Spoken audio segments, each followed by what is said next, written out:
Hello everyone. आज चाहिँ हामी बिएससी फर्स्ट इयर केमिस्ट्रीको इनअर्ग्यानिक पोर्सनमा रहेको फर्स्ट च्याप्टर एटोमिक स्ट्रक्चर भन्ने च्याप्टर स्टार्ट गर्न गइरहेका छौँ। यो च्याप्टर चाहिँ इक्जामको लागि एकदम हाई भ्यालु पोइन्ट्स अथवा हाई भ्यालु मार्क्स क्यारी गर्ने च्याप्टर हो। यसमा चाहिँ नर्मल्ली हामीले एटमको स्ट्रक्चर, त्यसमा इलेक्ट्रोन कसरी रिभल्भ गर्छ, त्यसमा मोडल्सहरू जस्तै बोर्स एटोमिक मोडल, त्यसपछि बोर्स एटोमिक मोडलको रिफाइनमेन्टमा समरफिल्ड एटोमिक मोडल, डिबर्गली अनि हाइजेनबर्ग अनसर्टेनिटी र वेब मेकानिकल एप्रोचहरू हुन्छ नि जुन एटम्समा पनि त्यसले वेब नेचर सो गर्छ भन्ने त्यो एप्रोचको पनि हामीले यसमा स्टडी गर्नेवाला छौँ है। र यो च्याप्टर हाम्रो इक्जाम पोइन्ट अफ भ्यूले हेर्दाखेरि चाहिँ 4 मार्क्स अथवा 9 मार्क्समा आउने गर्छ। 4 marks for short, 9 marks for long question. अब यो 9 मार्क्सको लागि चाहिँ 9 मार्क्सको पनि हाम्रो यो पार्टमा क्वेसन आउने गर्छ। 9 मार्क्स लङ क्वेसनको लागि चाहिँ लाइक 4+4+1 गरेर जुनमा 1 मार्क्स डेफिनेसन, यो 4 र यो 4 को चाहिँ एउटाको सिग्निफिकेन्स आउला अरे, डेरिभेसन आउला, सिम्पल डेरिभेसन्स। त्यस्तै अर्को पार्ट्समा आउन सक्छ 6+3 को यो टाइपमा आउन सक्छ भने अर्को आउँछ 5+4। यसरी तीनटा प्याटर्नमा चाहिँ लङ क्वेसन आउन सक्छ। र यो च्याप्टर चाहिँ इक्जाम पोइन्ट अफ भ्यूले हेर्दाखेरि चाहिँ लङ क्वेसनको लागि चाहिँ one of the probable chapters हो भन्न सकिन्छ है। यो च्याप्टर स्टार्ट गर्नुभन्दा पहिला चाहिँ के एउटा अलिकति सानो कुरा अलिकति बुझौँ है। जस्तै कि फर इक्जाम्पल यो मैले एउटा यहाँ एटमको स्ट्रक्चर बनाएँ नाइट्रोजनको। यो मानौँ यो नाइट्रोजनको एटमको स्ट्रक्चर हो। नाइट्रोजनको यो सेन्टर पार्ट हुन्छ। यो सेन्टर पार्टलाई के भन्छ भन्दाखेरि चाहिँ न्युक्लियस भन्छ है। यो न्युक्लियसमा चाहिँ हाम्रो प्रोटोन र न्युट्रोन हुन्छ। प्रोटोन भनेको पोजिटिभ चार्ज भने न्युट्रोन भनेको नेगेटिभ चार्ज। अब यो एटम्सको वरिपरि चाहिँ यो एटम्सको जुन कर्बिट हुन्छ, जुन पाथ हुन्छ, त्यसमा चाहिँ इलेक्ट्रोन रिभल्भ गरेको हुन्छ। इनर सेलमा 2टा। अब नाइट्रोजन हो भने चाहिँ यसको ओभरअल इलेक्ट्रोन भनेको 7 हुन्छ। इनर सेलमा 2टा, आउटर सेलमा गरेर 5वटा इलेक्ट्रोन चाहिँ नाइट्रोजनमा प्रेजेन्ट हुन्छ है। अब यहाँ हेर्ने है, यो एटम्समा इलेक्ट्रोन यही पाथमा रिभल्भ गर्छ। जस्तै कि फर इक्जाम्पल यसरी छ भने यो 2टा इलेक्ट्रोन यो पाथमा, तर बाँकी 3टा इलेक्ट्रोन यो पाथमा, यो ब्ल्याक मार्क गरेर लेखेको लाइनमा 3टा र यो रेड मार्क गरेर लेखेको लाइनमा 2टा इलेक्ट्रोन यसरी चाहिँ रिभल्भ गर्दैन। जहिले पनि यो इलेक्ट्रोन रिभल्भ गर्ने भनेको यही फिक्स पाथमा मात्र हो है। यही फिक्स पाथमा हो भनेर जुन हाम्रो एजम्सन मानेर हामी पढेका छौँ, यो भनेको चाहिँ हाम्रो बोर्स भन्ने साइन्टिस्टले दिएका थिए। अब हामी यसैको बारेमा अलि डिटेलमा स्टडी गर्छौँ है। अब खासमा चाहिँ यहाँ 2टा जुन इलेक्ट्रोन्सहरू छन् हेर्नु त, यो साइडमा जुन आउटर सेलमा जुन इलेक्ट्रोन अथवा इनर सेलमा जुन इलेक्ट्रोन छ नि, यो इलेक्ट्रोन यसैमा किन रिभल्भ गर्छ त? अघि जुन मैले बनाएँ, जुन स्ट्रक्चर बनाएँ, जुन बाहिर जुन अर्बिटल बनाएँ, एजम्सन अर्बिटल बनाएँ, त्यसमा किन रिभल्भ गर्दैन भन्दाखेरि चाहिँ यो इलेक्ट्रोन्सहरू चाहिँ यो अर्बिटलमा हेल्ड कसरी हुन्छन् भन्दाखेरि चाहिँ 2वटा फोर्सले। एउटा फोर्स हुन्छ इलेक्ट्रोस्ट्याटिक फोर्स, इलेक्ट्रोस्ट्याटिक भनेको 2टा इलेक्ट्रोनको बीचमा जुन रिपल्सन हुन्छ नि, इन्टर इलेक्ट्रोनिक रिपल्सन, यति बेला भएको फोर्सलाई भन्छ इलेक्ट्रोस्ट्याटिक फोर्स। यो इलेक्ट्रोस्ट्याटिक फोर्स बराबर Q1 Q2 upon 4 pi epsilon naught r²। यो रेडियस भनेको चाहिँ रेडियस अफ एटम हो।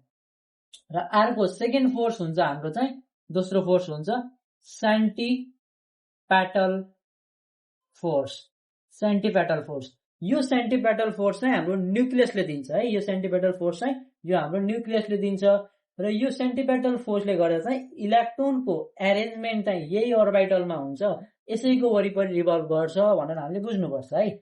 सेन्टिपेटल force equals to mv²/q, mass of electron, velocity of electron र चार्ज अफ इलेक्ट्रोन है। यसरी हामीले बुझ्नु पर्यो। ल यो चाहिँ भयो सिम्पल हाम्रो रोडम्याप भयो। एटोमिक स्ट्रक्चर भनेको के हो। अब यसमा चाहिँ यही नै हुन्छ भनेर किन आयो त भन्दाखेरि चाहिँ डिफ्रेन्ट साइन्टिस्टले चाहिँ डिफ्रेन्ट एजम्सन दिएका थिए, डिफ्रेन्ट थ्योरी दिएका थिए। जसमध्ये हामीले यहाँ पढ्ने भनेको चाहिँ बोर्सको थ्योरी पढ्नुपर्छ। लाइक अब थियो फर्स्ट भयो अब लाइक थम्सन एटमिक मोडलहरू, रदरफोर्ड एटमिक मोडलहरू त्यो पनि छन्।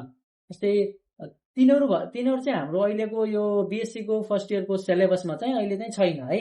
त्यही भएर चाहिँ हामीले चाहिँ फर्स्टमा हामीले पढ्नुपर्ने भनेको बोर्सको मोडल पढ्नुपर्छ। जुन हामीले बोर्सको मोडल चाहिँ त्यसको हामीले त्यसको रिफाइनमेन्टहरू, त्यसको लिमिटेसनहरू, त्यसको सक्सेसहरू के भयो त भनेर त्यो रिलेटेड हामीले चाहिँ पढ्ने है। हाम्रो first theory Bohr's atomic theory. Bohr's atomic theory was given by Niels Bohr's. र यो थ्योरी दिएका जुन निल बोर्स छन् उनलाई चाहिँ सबैभन्दा बढी चिनिनुको रिजन चाहिँ एटोमिक स्ट्रक्चरमा इन्भेस्टिगेसन गरेको र रेडिएसनमा चाहिँ काम गरेको, like best known for his investigation of atomic structure and also for the work on radiation. त्यही भएर चिनिन्छ है। उनी चाहिँ एकदम फेमस मान्छे जसलाई चाहिँ नोबल प्राइज विनर पनि हुन् 1922 को एटोमिक स्ट्रक्चरकै बेसिसमा उनले पाएका थिए है त। अब हामीले लेख्दा चाहिँ के लेख्न पर्यो त भन्दाखेरि चाहिँ बोर्स एटोमिक थ्योरी। यहाँ चाहिँ उनले के भनेका थिए भने एटमको स्ट्रक्चरलाई उनले सुरुमा स्टडी गर्दाखेरि चाहिँ उनले एउटा मोडल दिएको थिए जसले हामीले के भनिन्छ भन्दाखेरि चाहिँ solar system model. Solar system मोडलको बेसिसमा उनले हामीले चाहिँ एटमको स्टडी गर्न सकिन्छ भनेका थिए। कसरी त भन्दाखेरि लाइक हाम्रो सेन्टरमा सन छ, त्यसको वरिपरि प्लानेट्सहरू रिभल्भ गर्छ, यो सनको वरिपरि रिभल्भ गर्छ।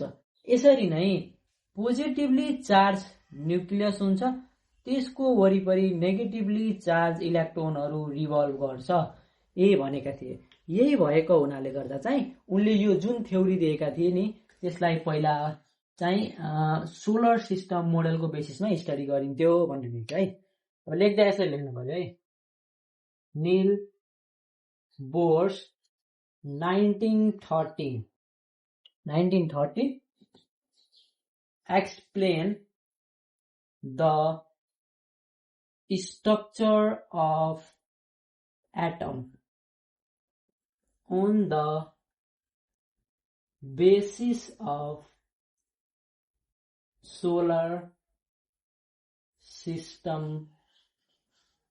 model। सोलर सिस्टम मोडलमा हामीले चाहिँ एक्सप्लेन गर्न सकिन्छ, जुन अघि मैले त्यहाँ बनाएँ त्यही बेसिसमा है। अब चाहिँ later it was propose as Bohr's model. पछि गएर चाहिँ त्यही सोलर सिस्टम मोडललाई चाहिँ बोर्स मोडल हो अथवा बोर्स थ्योरी हो भनेर चाहिँ मान्ने है। Later it was proposed as Bohr's atomic model.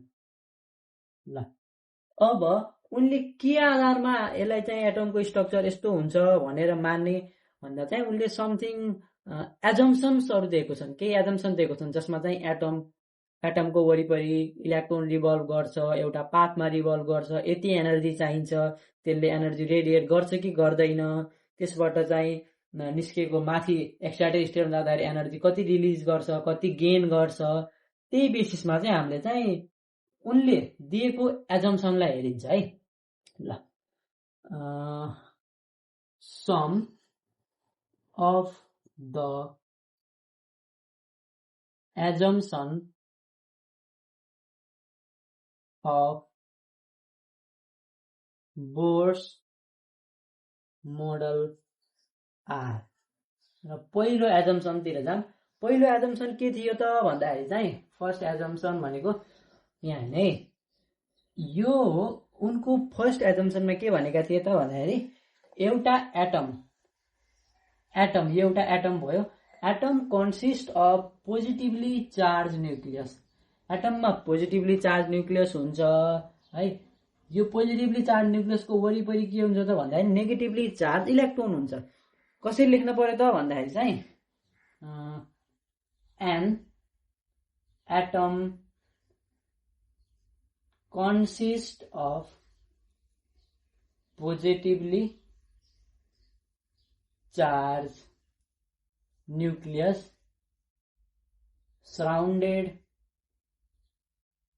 surrounded by negatively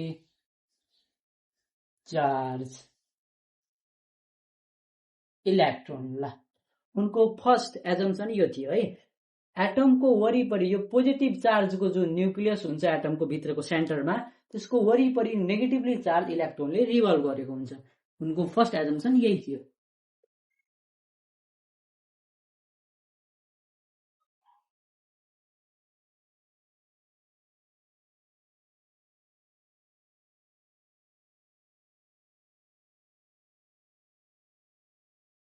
अब बोर्सले चाहिँ आफ्नो सेकेन्ड एजम्पसनमा के भनेका थिए त भन्दाखेरि, अब वरिपरि घुम्छ नेगेटिभ चार्ज इलेक्ट्रोन त घुम्छ भने सेकेन्डमा चाहिँ उनले पाथको कुरा गरे है। कस्तो पाथ भन्दाखेरि चाहिँ अब यहाँ के atom consist of positively charge nucleus where चाहिँ इलेक्ट्रोन रिभल्भ्स अराउन्ड इट, यो हाम्रो फर्स्ट एजम्पसन भयो। सेकेन्ड एजम्पसन भनेको electron revolves around the nucleus in a fix part call shell. अब चाहिँ यो इलेक्ट्रोन हुन्छ, इलेक्ट्रोन्सहरू यसरी रिभल्भ गर्छन्, त्यसको एटम्सको वरिपरि गर्छन्। यो एउटा फिक्स पाथ हुन्छ, लाइक यो एउटा एटम भयो, त्यसको वरिपरि यहाँ बिचमा न्युक्लियस भयो, यहाँ इलेक्ट्रोन यसरी रिभल्भ गरिरहेको छन्, घुमिरहेको छन् यो पाथमा भने यो एउटा फिक्स पाथ हो, योभन्दा बाहिर जाँदैनन्। लाइक फर इक्जाम्पल यसरी एउटा इलेक्ट्रोन यहाँ घुमिरहेको छ भने अब फेरि सेकेन्डचोटि घुम्न पर्यो भने यो इलेक्ट्रोन यसरी घुम्दैन, यही पाथमा घुमेको थियो भने यही पाथ नै घुम्छ भनेर बुझ्नु पर्यो है। Electron revolves around the nucleus in a fix path. Second assumption, electrons revolves around the nucleus in a fixed path called orbits। ल यो भयो हाम्रो सेकेन्ड एजम्पसन है। अब बोर्सले हाम्रो थर्ड एजम्पसन उनले के गरेका थिए त भन्दाखेरि, पहिलोमा उनले कुरा गरे इलेक्ट्रोन न्युक्लियसको वरिपरि घुम्छ, दोस्रोमा भने इलेक्ट्रोन वरिपरि त घुम्छ तर फिक्स पाथमा घुम्छ भनेको थिए है। अब उनले थर्डमा के भने भन्दाखेरि चाहिँ इलेक्ट्रोन न्युक्लियसको वरिपरि त घुम्छ, त्यो ओर्बिटमै घुम्छ, तर चाहिँ त्यो ओर्बिटको चाहिँ एङ्गुलर मोमेन्टम चाहिँ मल्टिपल अफ h/2π हुन पर्यो भनेको थिए। यो भनेको चाहिँ एनर्जी तरिकाले हामीले बुझिन्छ है। एकछिन है, ल यहाँ हेर, जस्तै कि यो एउटा एटम भयो न्युक्लियस छ। अब चाहिँ यो इलेक्ट्रोन यसरी रिभल्भ गरिरहेछ है, यता यता आइरहेछ, यो इलेक्ट्रोन यसरी रिभल्भ गरिरहेछ, यसको वरिपरि घुमिरहेछ भने यति बेला चाहिँ यो इलेक्ट्रोनले रिभल्भ गर्दाखेरि त्यति बेला चाहिँ एउटा मोमेन्टम क्रिएट हुन्छ। त्यो मोमेन्टमलाई भनिन्छ एङ्गुलर मोमेन्टम। र यो एङ्गुलर मोमेन्टम चाहिँ जहिले पनि h/2π हुनै पर्छ भनेको है। h/2π पनि whole number multiple. Whole number भन्नाले के बुझिन्छ भन्दाखेरि चाहिँ लाइक यो यानको भ्यालु 1 होला अरे, 2 होला अरे, 3 होला अरे, बल्ल यो चाहिँ हाम्रो पाथको एनर्जी थाहा पाइन्छ। इफ यहाँ होल नम्बर नभएर 1.5 भन्यो भने यसरी चाहिँ इलेक्ट्रोनको ओर्बिटल थाहा हुँदैन, अथवा यसरी चाहिँ इलेक्ट्रोन रिभल्भ गर्दैन भनेर बुझ्नु पर्यो है। अब लेख्दा कसरी लेख्ने त, ल यहाँ हेरौँ है। Electrons revolves around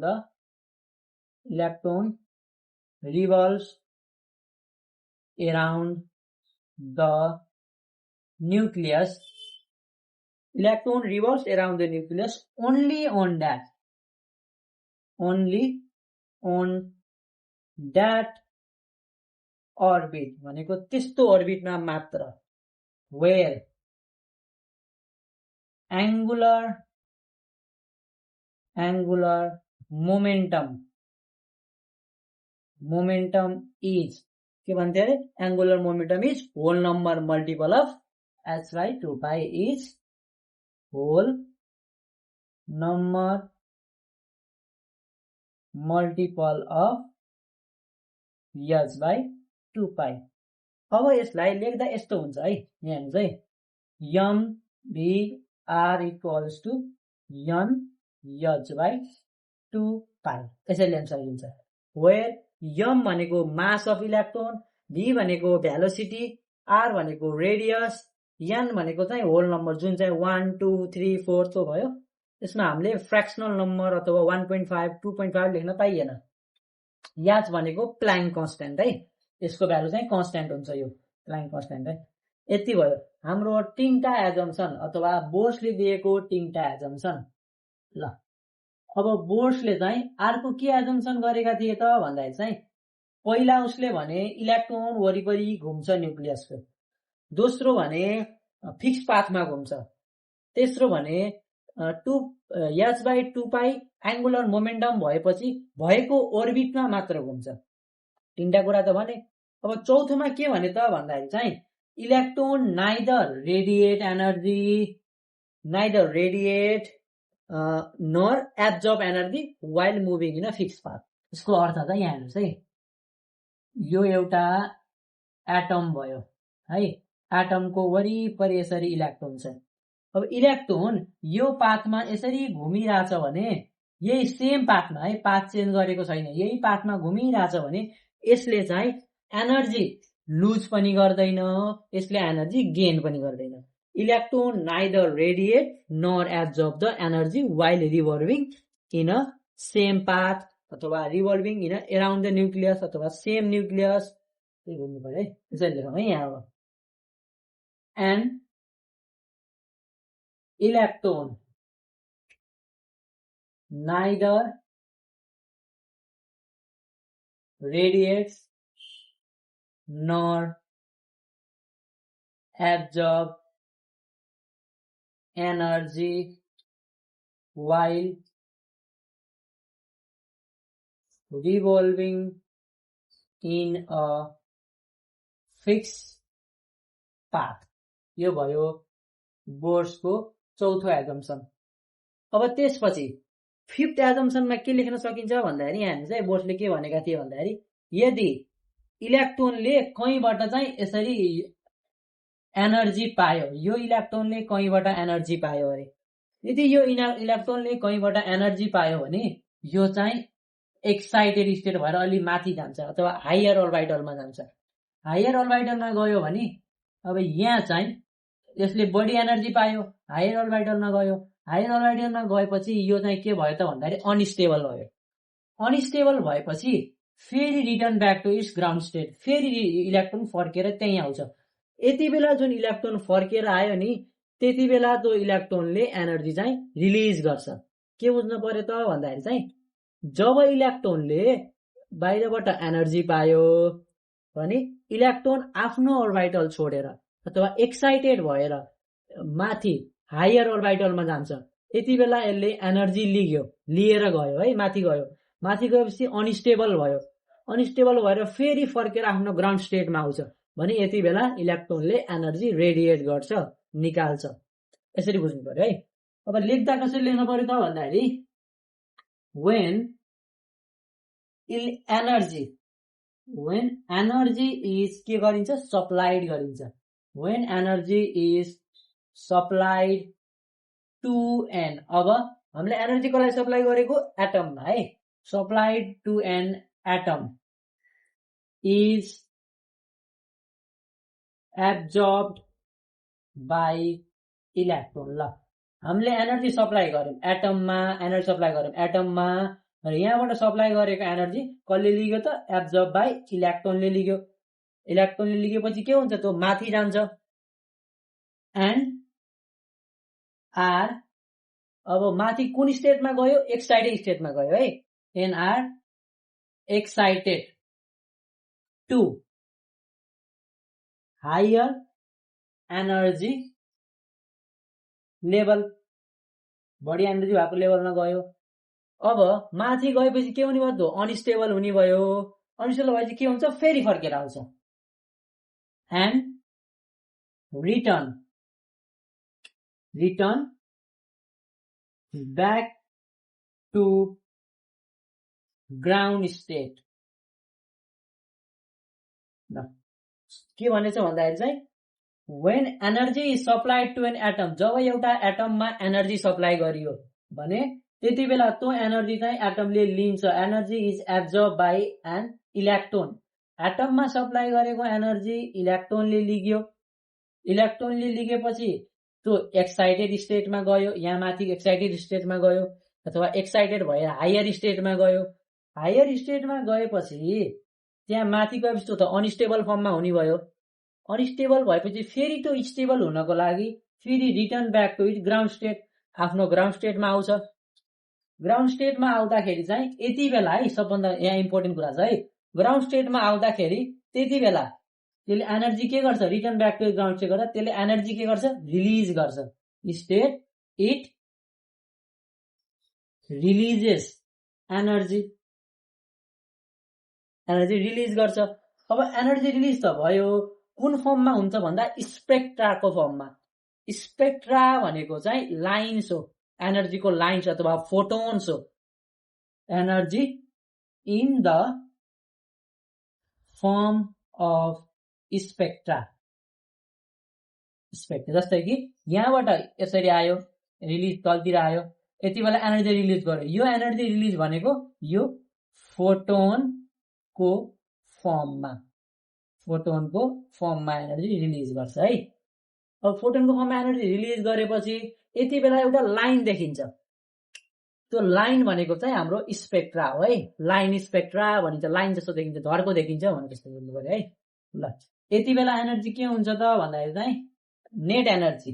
net energy भनेको E2 माइनस E1। यो E2 भनेको के हो त भन्दाखेरि चाहिँ energy of excited state, excited state अथवा हायर स्टेटमा गएको। E1 भनेको एनर्जी अफ ग्राउन्ड स्टेट। यसरी हामीले बुझ्न पर्यो है। ल एकचोटि फेरि सुनौ है। जब energy is supplied to an atom, जब when energy is supplied to an atom, जब एटममा एनर्जी सप्लाई गरिन्छ त्यति बेला के गर्छ भन्दाखेरि त्यो इलेक्ट्रोनले त्यो एनर्जी एब्जर्ब गरेर एक्साइटेड स्टेटमा जान्छ, माथि जान्छ, हायर स्टेटमा जान्छ है। एक्साइटेड भयो, हायर स्टेटमा गयो। हायर स्टेटमा गएपछि माथि गएर अनस्टेबल हुन्छ। अनस्टेबल भएपछि त्यो फेरि return back to is ground state, फेरि ग्राउन्ड स्टेटमा आउँछ र ग्राउन्ड स्टेटमा आएपछि के गर्छ भन्दाखेरि त्यसले चाहिँ एनर्जी रिलिज गर्छ। फेरि त्यसले रिटर्न गरिदिन्छ भने जस्तो के रिलिज गर्छ। तर रिलिज गरेको एनर्जी चाहिँ स्पेक्ट्राको फर्ममा हुन्छ अथवा लाइन स्पेक्ट्रा, ब्यान्ड स्पेक्ट्रा जस्तै स्पेक्ट्राको फर्ममा हुन्छ है। ल यो भयो हाम्रो net energy equals to E2 minus E1। यसरी बुझ्नु पर्यो है। ल अब जाम हामी अर्को एजम्सन। अर्को के एजम्सन गरेका थिए त भन्दाखेरि चाहिँ सेन्टिपेटल र centrifugal force of electrons are exactly balance. अब यहाँ दुईटा फोर्सको बारेमा कुरा गरौँ है। जस्तै कि एउटा इलेक्ट्रोनमा दुईटा फोर्स हुन्छ, सेन्टिपेटल र सेन्ट्रिफ्युगल। ल यो एटम भयो, एटममा यहाँ इलेक्ट्रोन छ अनि यहाँ पनि इलेक्ट्रोन छ।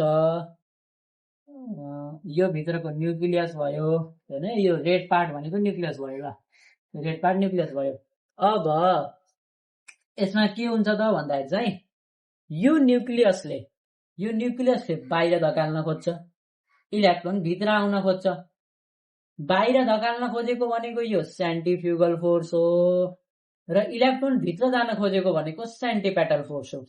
यही दुईटा सेन्टिपेटल र सेन्ट्रिफ्युगल फोर्स ब्यालेन्स भएको हुनाले गर्दा चाहिँ, बराबर भएको हुनाले गर्दा चाहिँ इलेक्ट्रोन वरिपरि रिभल्भ गर्छ भनेर बुझ्न सकिन्छ है।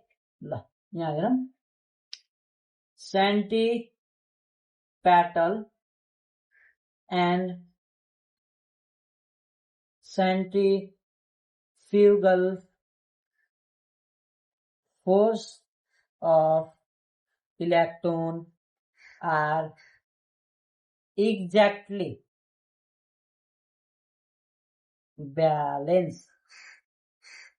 यति नै थिए हाम्रो थ्योरीकामा निल बोर्सले दिएका एजम्सनहरू।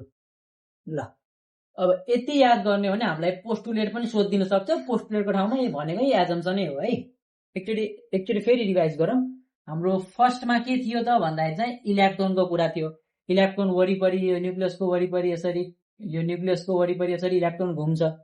अब दोस्रो पोस्टुलेट अथवा दोस्रो एजम्पसन के थियो त भन्दाखेरि चाहिँ फिक्स ओर्बिटलमा घुम्छ। तेस्रो के थियो त भन्दाखेरि चाहिँ एंगुलर मोमेन्टमको कुरा अथवा h/2π होल नम्बर होला एंगुलर मोमेन्टमको एनर्जी भयो भने बल्ल घुम्छ। चौथो हामीलाई के थियो त भन्दाखेरि चाहिँ यदि इलेक्ट्रोन यो फिक्स पाथमा हिँडिरहेको छ भने एनर्जी के हुन्छ? No net gain or lose of energy न गेन गर्छ न लुज गर्छ। यो चाहिँ 4th नम्बरमा पढ्यौं। अब 5th मा हामीले के पढेका थियौं भन्दाखेरि चाहिँ अब चाहिँ यसले बाहिरबाट यसरी एनर्जी पायो, एउटा एटमले एनर्जी पायो भने यहाँ भएको इलेक्ट्रोन एक्साइटेड भएर हायर उमा जान्छन्, एनर्जी लेभलमा जान्छन्, फेरि रिटर्न ब्याक आउँछन्, फेरि त्यही लोअर एनर्जी लेभलमा। अनि यति बेला के फर्मेसन हुन्छ? स्पेक्ट्रल लाइन फर्मेसन हुन्छ। के हामीले याद गर्थ्यौं? स्पेक्ट्रल लाइन्स अथवा स्पेक्ट्राको फर्ममा एनर्जी रिलिज हुन्छ भनेर 5th नम्बरमा पढ्यौं। अब 6th मा के पढ्यौं भन्दाखेरि चाहिँ सेन्ट्रिपेटल र centrifugal forces of electron are exactly balance हुन्छ भनेर पढेका थियौं। यसरी हामीले बोर्सको एजम्पसन अथवा बोर्सको पोस्टुलेट्स चाहिँ याद गर्न सकिन्छ है, कम्प्लिट गर्न सकिन्छ। यसबाट चाहिँ हाम्रो एक्जाममा 4 मार्क्सको क्वेशन आउन एकदम धेरै प्रोबेबिलिटी हुन्छ। ल अब यति बुझेपछि अब हामी जाम बोर्स एटोमिक थ्योरीको सक्सेसमा। कसरी सक्सेस भयो त, के प्रुभ गर्न सकियो त यो बोर्स थ्योरीको एजम्पसनले गर्दा भनेर अब हामी सक्सेसतिर जाम है। ल सक्सेस अफ बोर्स थ्योरी के सक्सेस थाहा भयो त हामीलाई यो बोर्स थ्योरीबाट भन्दाखेरि चाहिँ सबैभन्दा पहिलो हामीले के बुझ्न सक्यौं त भन्दाखेरि चाहिँ हामीले एउटा इलेक्ट्रोनको पोजिसन थाहा पाइयो। It can explain the position of electron. कसरी? जस्तै कि यो एटम भयो, एटमको वरिपरि यसरी इलेक्ट्रोन रिभल्भ हुन्छ भने चाहिँ के बुझियो त? एटम चाहिँ यही पाथमा घुम्दो रहेछ, इलेक्ट्रोन त यही पाथमा घुम्दो रहेछ, इलेक्ट्रोनको पोजिसन त यही रहेछ भनेर थाहा भयो नि त। ल पहिलो है, it can explain the position of electron. अब दोस्रो, it can explain the energy of electron. ल यसले चाहिँ इलेक्ट्रोनको एनर्जी पनि एक्सप्लेन गर्न सक्छ। लाइक इलेक्ट्रोनको एनर्जी कति हुन्छ भनेर है, एनर्जी अफ इलेक्ट्रोन खासमा यो क्याल्कुलेसन गर्न सकिन्छ है, तर चाहिँ इलेक्ट्रोनको एनर्जी कति हुन्छ, कुन इलेक्ट्रोनको कति हुन्छ भनेर थाहा पाउन सकिन्छ है। अर्को, it can explain the stability of atom. ल एटमको स्टेबिलिटी पनि थाहा पाउन सकिन्छ। अब कसरी थाहा पाउन सकिन्छ एटमको स्टेबिलिटी भन्दा चाहिँ हेर्ने है, जस्तै कि कुनै पनि एटम स्टेबल छ भने स्टेबल किन हुन्छ त भन्दाखेरि चाहिँ इलेक्ट्रोनहरू कुनै पनि एउटा फिक्स्ड सेपमा घुमिरहेको छ भने, जस्तै कि यो एटममा यसरी यता इलेक्ट्रोन घुमिरहेको छ भने यो त यही पाथमा रेस्ट्रिक्टेड छ नि त, यो भन्दा बाहिर त यसरी त घुम्दैन। अनि एउटै पाथमा इलेक्ट्रोनहरू रेस्ट्रिक्टेड छ, फिक्स सर्कुलर पाथमा रेस्ट्रिक्टेड छ, त्यही भएर एटमको स्टेबिलिटी थाहा पाउन सक्यो। लाइक एटम स्टेबल भयो, फिक्स पाथमा घुमेछन्, त्यही भएर स्टेबल भयो। यदि यिनीहरूले पाथ चेन्ज गर्ने बित्तिकै त स्टेबिलिटी त रहेन। त्यही भएर हाम्रो बोर्सको एजम्पसनबाट के थाहा पाइयो त भन्दाखेरि एटमको स्टेबिलिटी पनि थाहा पाउन सकिन्छ भनेर बुझिएको है। जस्तै अब इलेक्ट्रोनले बस्ने अर्बिट भनेको के हो त? h/2π एंगुलर मोमेन्टम अथवा भएको अर्बिटमा बस्छ। अब यो अर्बिटमा मात्र बस्छ भने यसले पनि हाम्रो के भन्छ भने यो पनि एक तरिकाले स्टेबिलिटी थाहा पाउन सकिन्छ। दुई तरिकाले थाहा पायो है। पहिलो भनेको हाम्रो छ एउटा फिक्स पाथमा घुम्छ भनेर, दोस्रो भनेको h/2 एंगुलर मोमेन्टम हुनुपर्छ त्यो अर्बिटको भनेर। दुई तरिकाले चाहिँ हाम्रो एटमको स्टेबिलिटी पनि प्रुभ गर्न सक्यो अथवा एटमको स्टेबिलिटी पनि एक्सप्लेन गर्न सकेको थियो। ल अब अर्को हेरौँ, यसले चाहिँ के पत्ता लगाउन सक्यो त अथवा के गर्न सक्यो त भन्दाखेरि चाहिँ it can explain the spectra of hydrogen. यसले चाहिँ हाइड्रोजनको चाहिँ स्पेक्ट्रा अथवा स्पेक्ट्रल लाइनको चाहिँ लाइन देखिन्छ जब इलेक्ट्रोन हायरदेखि लोवरमा आउँछ भनेर यहाँबाट प्रुभ भएको थियो। अब कसरी त भन्दाखेरि चाहिँ हामीले जब यसरी एउटा एटममा भएको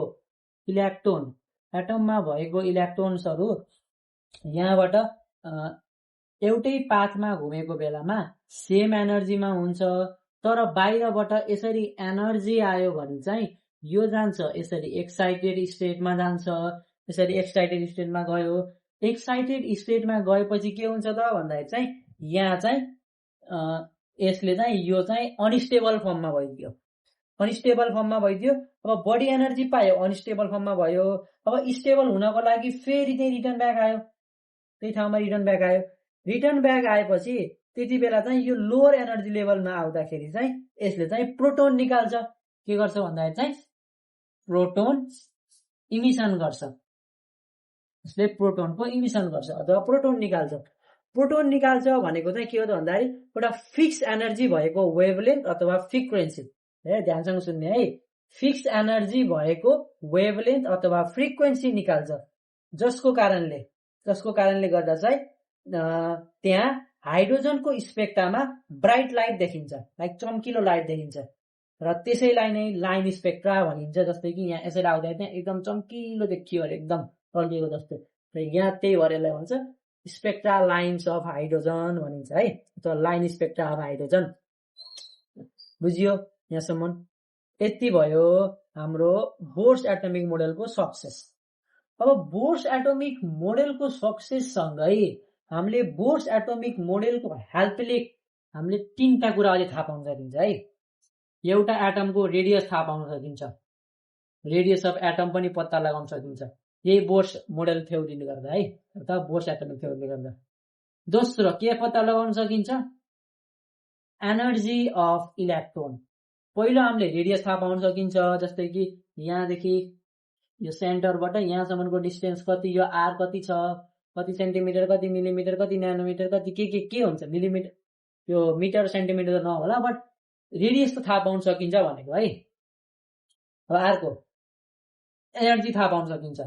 अब यहाँ भएको जुन इलेक्ट्रोन थियो, यो इलेक्ट्रोनको एनर्जी कति थियो त, कति भन्दाखेरि चाहिँ अब 13.6 eV थियो कि है, अब 1.5 eV थियो कि, कति इलेक्ट्रोभोल्ट थियो भनेर यसरी एनर्जी थाहा पाउन सकिन्छ है।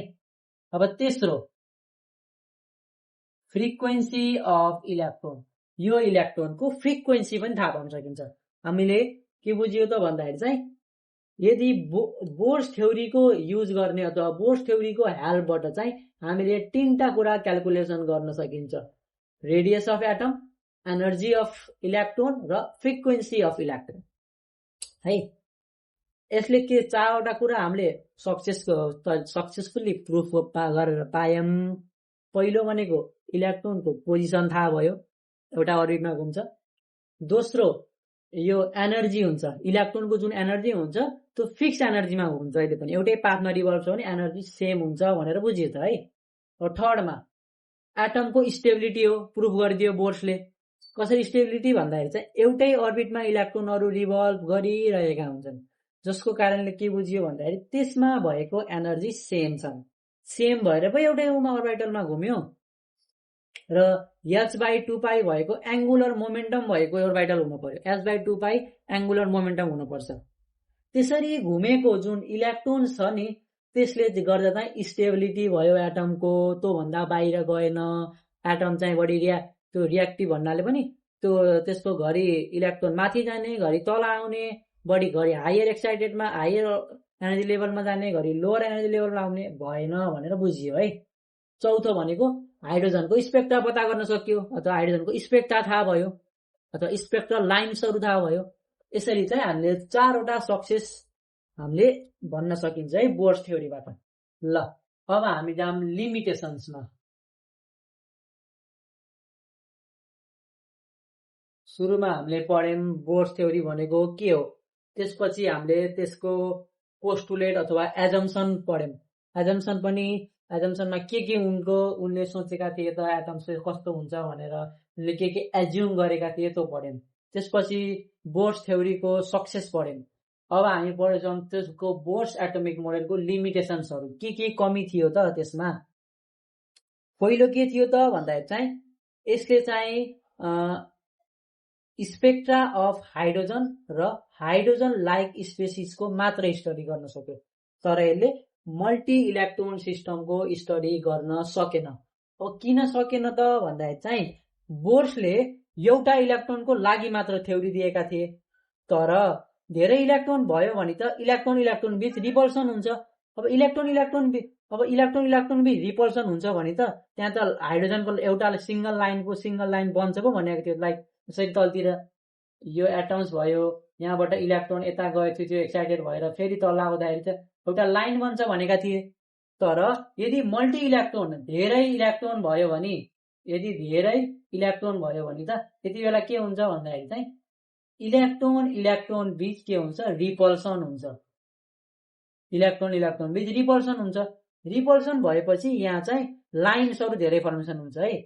धेरै इलेक्ट्रोन भयो भने के हुन्छ, रिपल्सन भएपछि धेरै यसरी लाइन्स फर्मेसन हुन्छ। त्यही भएर हाइड्रोजन बाहेक अरू मल्टी इलेक्ट्रोन स्पेसिसको बारेमा उनले स्टडी राम्ररी गर्न सकेका थिएनन् अथवा स्पेक्ट्रल लाइन्सहरूको अरू मल्टी इलेक्ट्रोनको भन्न सकेनन् भनेर हामीले पहिलो लिमिटेसन भन्न सकिन्छ है।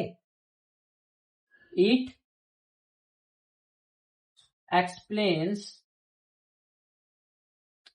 spectra of hydrogen or hydrogen like species but could not explain the spectra of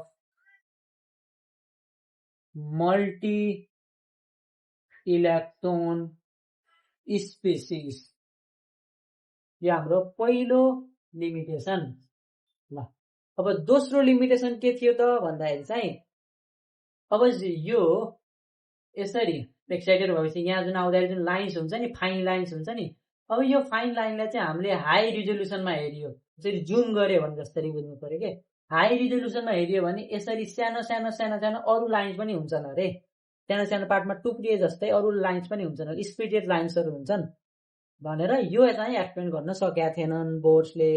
दोस्रो है, दोस्रो के भयो त भन्दाखेरि चाहिँ it could not explain fine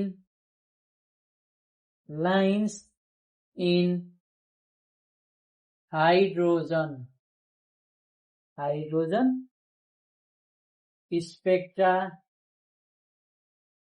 seen under high resolution। ल यसरी हाम्रो दुईटा लिमिटेसन भयो। अब थर्ड लिमिटेसन के छ त भन्दाखेरि चाहिँ उनले के पत्ता लगाउन सकेको थिएनन् भन्दाखेरि चाहिँ उनले could not explain the effect of magnetic and electric field। Magnetic र इलेक्ट्रिक फिल्डको इफेक्ट पत्ता लगाउन सकेको थिएन। किन भन्दाखेरि चाहिँ लाइक बोर्सको थ्योरी अनुसार इलेक्ट्रोनको एनर्जी लेभललाई यसरी है, बोर्सको थ्योरी अनुसार इलेक्ट्रोनको एनर्जी लेभललाई एउटै भनिएको हुन्छ। जस्तै यसबाट यहाँबाट इलेक्ट्रोन यसरी एक्साइटेसनमा गयो, फेरि रिटर्न ब्याक भयो भने यति बेला भएको जुन एनर्जी लेभल हुन्छ नि, यो एनर्जी लेभल एउटै स्टेटमा हुन्छ अथवा एउटै फर्ममा हुन्छ भनिएको थियो।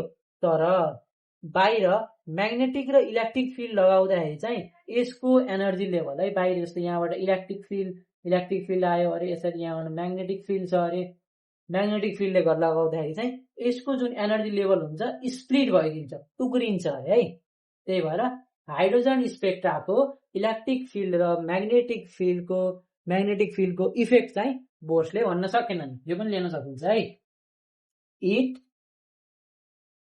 Could not explain the effect of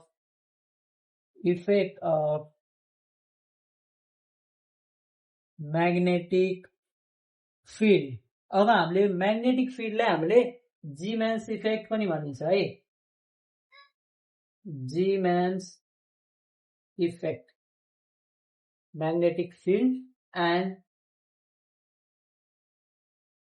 electric फिल्डले हामीले के भनिन्छ Stark effect STARK Stark effect अब याद कसरी गर्ने कुन म्याग्नेटिक हो कुन स्टार्क र जीम्यानमा कुन म्याग्नेटिक हो कुन इलेक्ट्रिक हो भन्दाखेरि चाहिँ ल यहाँ जीम्यानमा यहाँ यम छ नि म्याग्नेटिकमा यम छ यम भनेको म्याग्नेटिक यसरी याद हुन्छ ल अब अर्को हाम्रो लिमिटेसन छ अर्को लिमिटेसन के छ भन्दाखेरि चाहिँ it could not explain the dual nature of एटमको ड्युल नेचर उनले एक्सप्लेन गर्न सकेनन् अब यो के हो त भन्दाखेरि चाहिँ जब बोर्सले इलेक्ट्रोनलाई एउटै सर्कुलर अर्बिटमा घुमाइरहेको पार्टिकल मात्र माने र वेभ हो भनेर त मानेनन् जसले कि यसरी इलेक्ट्रोन भनेको यो अर्बिटलमा यसरी घुमिरहेको छ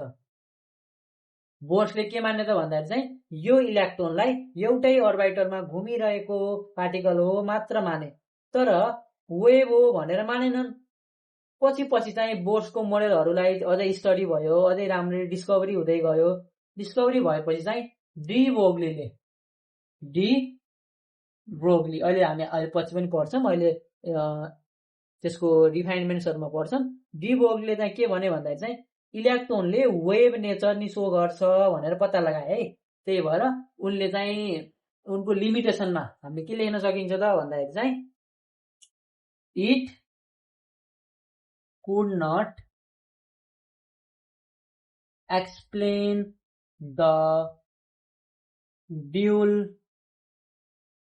nature of electrons को dual nature पत्ता लगाउन सकेन ल अझै एउटा एजम्पसन है त अर्को के छ त भन्दाखेरि चाहिँ it only consider 2 dimensional but not 3 dimensional अब खासमा यो एटम्स हुन्छ नि एटममा चाहिँ इलेक्ट्रोन चाहिँ उनको विचारमा है एउटा यसरी पेपर छ पेपरमा एउटा एटम यसरी राखिएको छ 2D स्पेसमा छ भनेर बुझे उनले है बोर्सको मोडेल अनुसार फ्ल्याट सर्कलमा यसरी घुमिरहेको छ फ्ल्याट सर्कल यसरी इलेक्ट्रोन घुमिरहेको छ भनेर मात्र बुझे तर खासमा इलेक्ट्रोनको अवस्था चाहिँ 3D स्पेसमा हुन्छ लाइक यसरी यहाँ एटम छ भने यसरी घुमिरहेको हुन्छ 3 डाइमेन्सनल स्पेसमा यो पनि एउटा लिमिटेसन हो है के लेख्न मिल्छ त भन्दाखेरि चाहिँ इट ओन्ली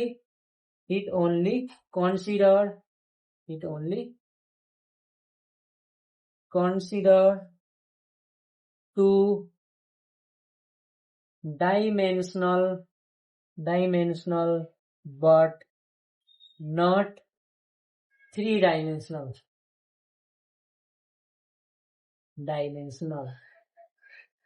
यसैका साथ हाम्रो बोर्स थ्योरीको लिमिटेसन पनि कम्प्लिट हुन्छ है सिम्पल छ यो धेरै गाह्रो छैन फर्स्टमा के भनेछौं भन्दाखेरि हाइड्रोजन स्पेक्ट्राको मात्र पत्ता लगाउन सक्छन् मल्टी इलेक्ट्रोन स्पेसिसको सकिदैन दोस्रोमा उनले के भनेका छन् भन्दाखेरि चाहिँ हामीले चाहिँ हाइड्रोजन स्पेक्ट्रालाई चाहिँ त्यसको फाइन लाइन्स हेर्नको लागि हाई रिजोल्युसनमा राख्ने हो भने त्यो पार्टमा स्प्लिट हुन्छ स्प्लिटिङ अफ हाइड्रोजन स्पेक्ट्रा थाहा पाउन सकिदैन यो भयो दोस्रो एजम्पसन थर्डमा उनले के भनेका थिए भन्दाखेरि चाहिँ यो म्याग्नेटिक इफेक्ट र इलेक्ट्रिक फिल्डको इफेक्टमा पनि केही चेन्ज आउँदैन फरक पर्दैन तर यदि हामीले म्याग्नेटिक फिल्ड र इलेक्ट्रिक फिल्डको कन्टेक्स्टमा हेर्ने हो भने यो जुन इलेक्ट्रोन्स हुन्छ, इलेक्ट्रोन चाहिँ जब लोअर एक्साइटेड एनर्जी अथवा ग्राउन्ड स्टेटबाट हायर एनर्जी अथवा हायर लेभलमा जान्छ,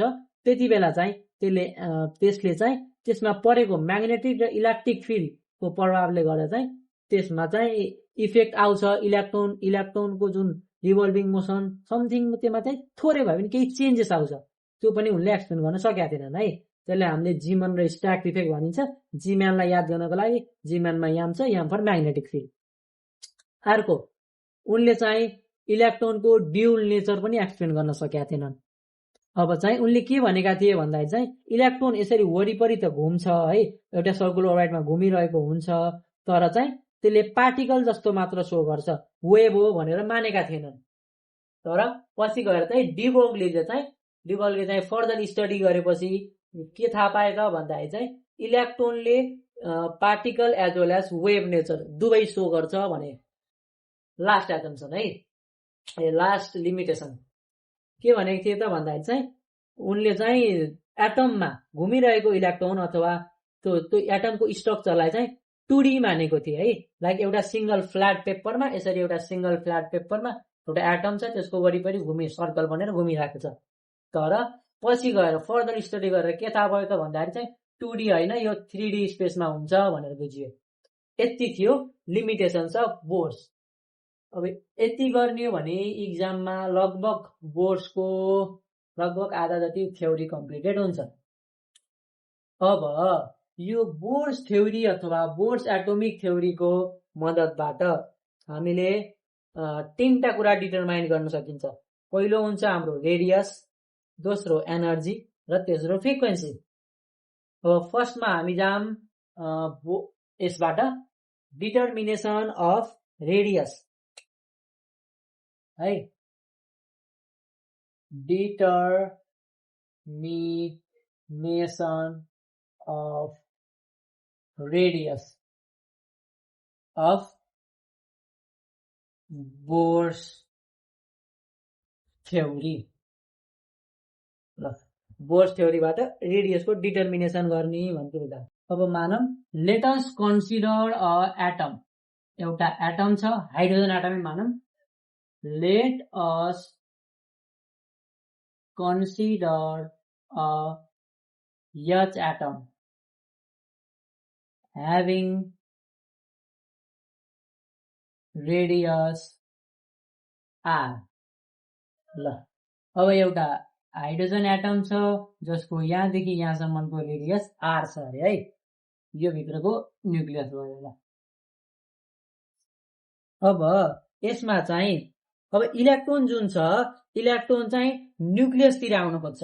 यहाँ जुन इलेक्ट्रोन छ यो न्युक्लियसतिर आउन खोज्छ। यो न्युक्लियसतिर कुन फोर्सले आउन खोज्छ त भन्दाखेरि चाहिँ सेन्टिपेटल फोर्सले आउन खोज्छ। तर यो न्युक्लियसले चाहिँ इलेक्ट्रोनलाई बाहिर धकेलिरहेको हुन्छ, इलेक्ट्रोनलाई चाहिँ अझै बाहिर धकेलिरहेको हुन्छ बाइ सेन्ट्रिफ्युगल फोर्स। इलेक्ट्रोन भित्र आउन खोज्छ न्युक्लियसतिर, towards the nucleus by centripetal force, but nucleus tends to push electrons towards outer side by centrifugal force. यो फोर्सले गर्दा है। अब यहाँ लेख्दा यसरी लेख्नु पर्यो, let us consider hydrogen atom having radius r where the electron tends to approach towards nucleus by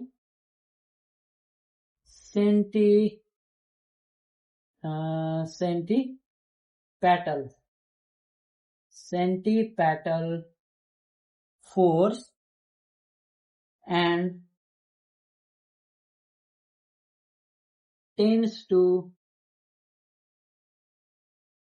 move from nucleus, move away from nucleus, away from nucleus by centrifugal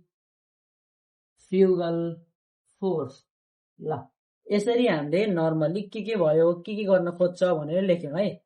अब हामीलाई के थाहा छ त भन्दाखेरि चाहिँ centripetal force is given by, centripetal force भनेको कति हुन्छ त यहाँ हेरौँ है। सेन्ट्रिपेटल फोर्स बराबर हाम्रो सेन्ट्रिपेटल फोर्सको भ्यालु हुन्छ ZE square upon 4 pi epsilon naught R square. यसलाई इक्वेसन 1 भन्नु पर्यो। ल यो चाहिँ भ्यालु याद गर्नै पर्छ है। सेन्ट्रिपेटल फोर्स भनेको ZE square by 4 pi epsilon naught R square. Z भनेको के भयो त न्युक्लियर चार्ज, E भनेको भयो charge of electron, epsilon naught भनेको के हो त एब्सोल्युट परमिटिभिटी, यसको चाहिँ एक्ज्याक्ट भ्यालु हुन्छ है। R भनेको रेडियस अफ अर्बिट भनेको यहाँदेखि यहाँसम्मको अर्बिट जुन हामीले एजम्सन गरेको थियौँ R भनेर है। ल अब यसपछि एउटा त हाम्रो सेन्ट्रिपेटल फोर्स त भयो। अब हामीले सेन्ट्रिफ्युगल फोर्सतिर जाउँ है।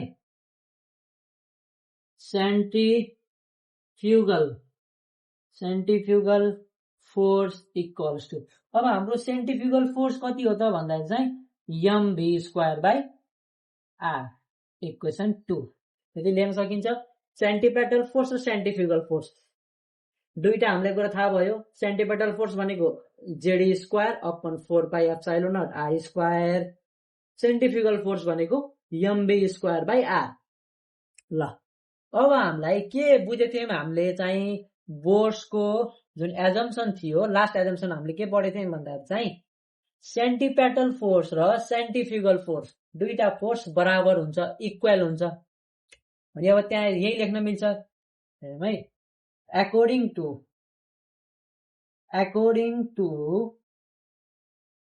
बोर्स थ्योरी अनुसार centripetal force equals to centrifugal force भने सेन्ट्रिपेटल फोर्सको ठाउँमा mv square by R,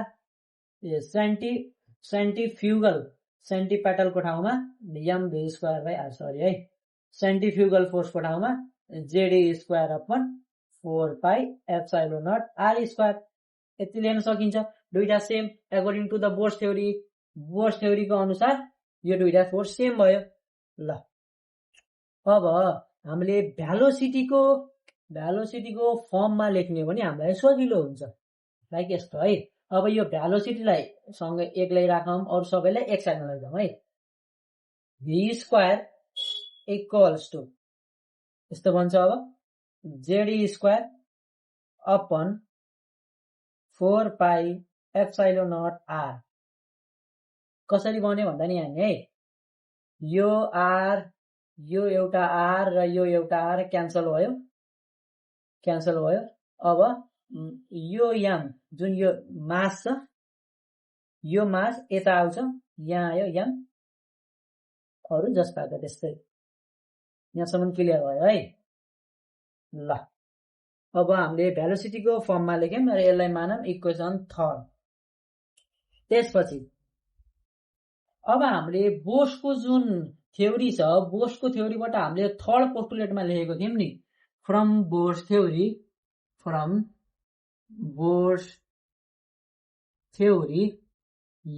mvr equals to n h by 2 pi यो लेखेको थियौं नि हामीले बोर्सको थ्योरी अनुसार। यो एंगुलर मोमेन्टम होला कि।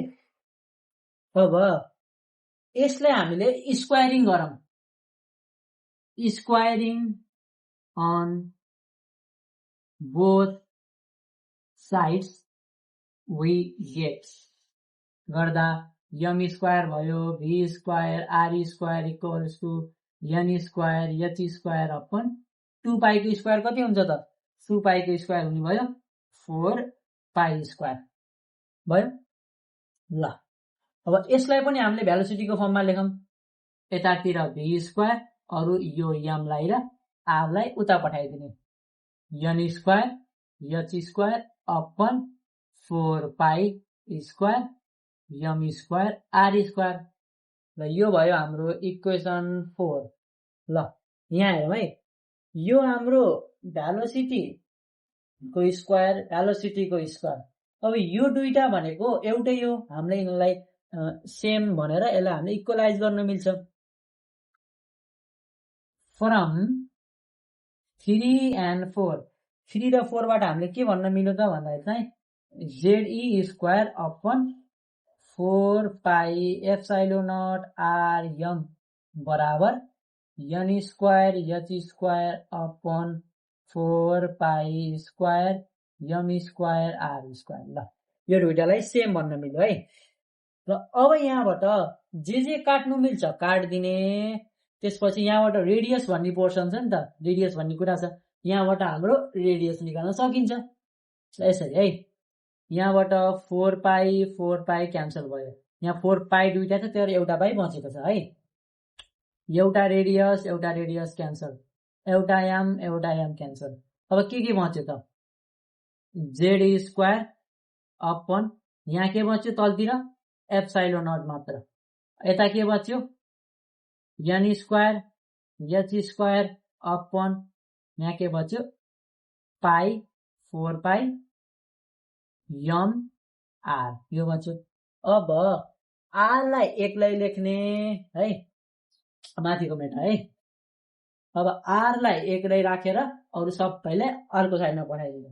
लाइक यो एकचोटि फेरि लेखौँ, Z square upon epsilon naught n square h square upon 4 pi mr।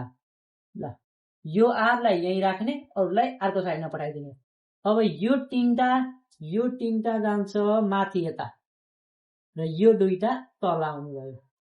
के भन्ने भयो त भन्दा चाहिँ जेड स्क्वायर अप इन्टु अथवा Z square 4 pi m upon यो तलतिर आउने भयो epsilon naught n square h square equals to 1 upon r।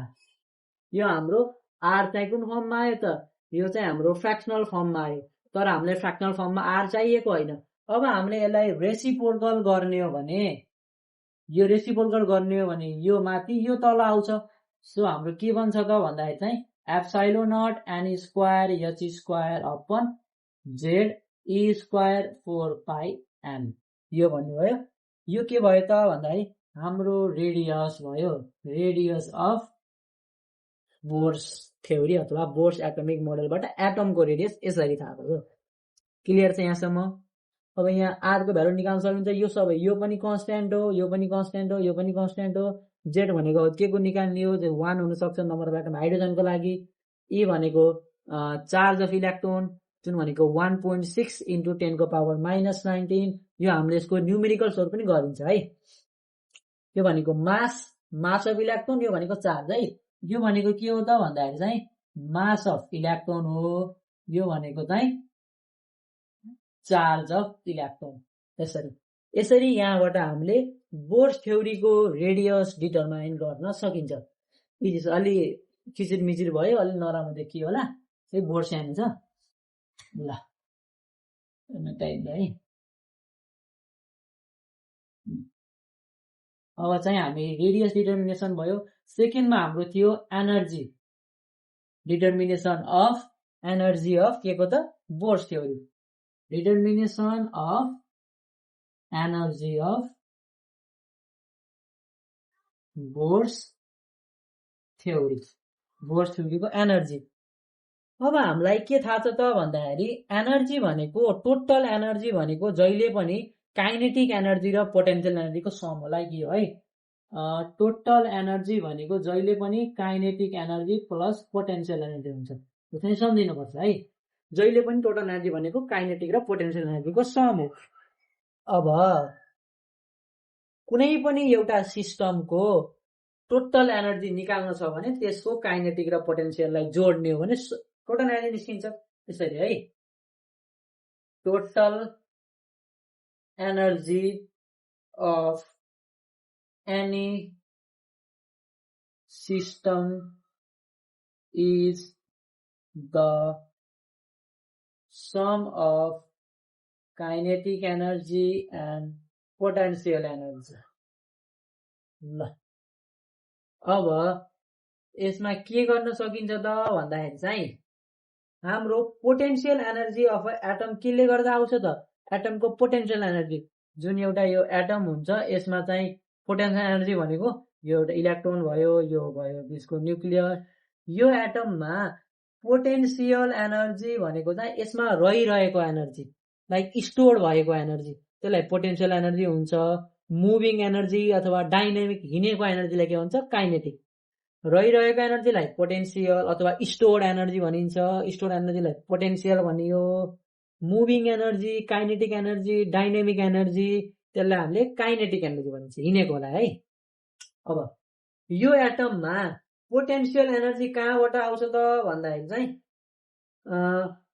यसमा भएको यो इलेक्ट्रोन र इलेक्ट्रोन बीचको इलेक्ट्रोस्ट्याटिक फोर्सले आउँछ है। इलेक्ट्रोस्ट्याटिक फोर्सले गर्दा आउँछ। Potential energy is due to electrostatic force. त्यही लेखौँ यहाँ the potential energy of an atom is due to electrostatic force which is given by ल पोटेन्सियल एनर्जी भनेको minus Z square upon 4 pi epsilon naught R like equation 1 मान्दिन। हो यसमा Z भनेको के हो त यो जेड भनेको न्युक्लियर चार्ज भयो। ई भनेको के हो त charge of electron. Absolute E naught भनेको एब्सोल्युट परमिटिभिटी 4 पाई भनेको कन्स्ट्यान्ट भयो। आर भनेको रेडियस भयो है। अब पोटेन्सियल एनर्जी त थाहा भयो है। अब हामीसँग काइनेटिक एनर्जी थाहा पाउनु पर्यो। अब काइनेटिक एनर्जी भनेको के हो त अब काइनेटिक एनर्जी अफ के को त kinetic energy is given by kinetic energy भनेको कति हुन्छ kinetic energy equals to जहिले पनि है 1/2 mv स्क्वायर मास र भेलोसिटीको स्क्वायरको प्रोडक्ट हुन्छ है। ल मास of electron velocity of electron. अब यसमा पनि है we know that centripetal equals to centrifugal force। यो दुईटाबाट सेन्ट्रिपेटल र सेन्ट्रिफ्युगल फोर्स बराबर हुन्छ। सो यहाँ भयो Z E square upon 4 pi epsilon naught R square equals to M V square by R. Same उता उता गरे जस्तै फोर्सेस यहाँबाट हामीले के पाइन सकिन्छ त भेलोसिटीको स्क्वायर थाहा हुन्छ equals to Z E square upon 4 pi epsilon naught R M. यो गाह्रो छैन है। यो सेम त्यही हो जुन उता हामीले पहिला गरेछौँ रेडियसको क्याल्कुलेसनमा। सेम त्यही तरिकाले हाम्रो भेलोसिटीको स्क्वायर आउँछ। ल अब यो भेलोसिटी आयो भने त यो भेलोसिटीलाई हामीले काइनेटिक एनर्जीमा राख्न सकिन्छ। यो भेलोसिटीको ठाउँमा एउटै हो। सो फ्रम इक्वेसन 2 and 3 2 र 3 बाट के बन्छ त भन्दाखेरि चाहिँ kinetic energy equals to Z square upon 8 pi epsilon naught R. Direct गर्छु है। यसमा यो 2 र 2 यो 2 र 4 मल्टिप्लाई गर्दा 8 भयो। ल यहाँबाट काइनेटिक एनर्जी आयो। क्लियर छ यहाँसम्म। इक्वेसन 4 मान्दिउँ है। ल अब के गर्ने त काइनेटिक एनर्जी आयो हामीसँग। काइनेटिक एनर्जी पनि छ हामीसँग पोटेन्सियल एनर्जी पनि छ। अब यहाँबाट टोटल एनर्जी निकालौँ भनेको potential energy plus kinetic energy. हाम्रो पोटेन्सियल एनर्जी कति छ त भन्दाखेरि चाहिँ minus Z E square upon 4 pi epsilon naught R plus kinetic energy कति छ Z E square upon 8 pi epsilon naught R. Kinetic energy र पोटेन्सियल एनर्जी दुईटा एनर्जीले सम गर्यौं है। अब दुईटा एनर्जीलाई जोड्दा कति बन्छ त यहाँ है। अब यसमा कस्तो छ त -1 + 2 जोड्दा कति आउँछ गर्दा कति आउँछ +1 आउँछ। त्यही टाइपको केस है यो, त्यस्तै छ भनेर सम्झिँदा नि हुन्छ। ल अब यहाँ अब यसको एलसीएम लिएर गर्दा पनि हुन्छ, नत्र डाइरेक्टली गर्दा पनि हुन्छ। सिम्पल आउने भनेको के हो भन्दाखेरि चाहिँ हुन्छ म सल्भै गरेँ। अब यहाँबाट एलसीएम लिँदा कति आउने भयो यहाँ 8πε0r एलसीएम आयो है। अब यहाँ के पुगेन त 2 पुगेन, 2 पुगेन भने 2 माथि मल्टिप्लाई गर्नु पर्यो, 2ze² + ze² यो भयो। अब 2 बाट 1 -2 मा 1 जोड्दा कति आउँछ माइनस आउँछ, -ze² 8πε0r। यसरी हाम्रो टोटल एनर्जी आउँछ है। टोटल एनर्जी इक्वेसन 5 मा थाहा टोटल एनर्जी कसरी निकालिन्छ। ल अब टोटल एनर्जी आयो। अब केहीको टोटल एनर्जीको भ्यालु राख्न पर्यो, भ्यालु निकाल्न पर्यो भने चाहिँ यो आर चाहिँ हाम्रो रेडियस हो है। अब यो जुन हामीले उताबाट जुन रेडियस सब्स्टिट्युट गरेर जुन रेडियसको भ्यालु आएको थियो, यो कति आएको थियो रेडियस हाम्रो उता पहिला सल्भ गर्दाखेरि हाम्रो रेडियस आएको थियो n² h² ε0 upon ze² πm है। n² h² ε0 upon ze² πm आएको थियो। अब यो r को ठाउँमा यो सब्स्टिट्युट गर्दियौं है, -ze² अपन 8πε0 r भनेपछि कति भयो त n² h² ε0 upon ze² πm r को ठाउँमा सब्स्टिट्युट गरियो। r को ठाउँमा सब्स्टिट्युट गरियो, सब्स्टिट्युट गरेपछि के हुन्छ तीनटा फर्ममा आयो भनेपछि यो जान्छ सबैभन्दा माथि टपमा जान्छ। त्यसपछि हाम्रो एनर्जी कति बन्ने भयो त ze² upon 8πε0 into ze² πm upon n² h² यो भयो हाम्रो एक्ज्याक्ट भ्यालु अफ एनर्जी। तपाईँलाई लेखिन्छ -ze²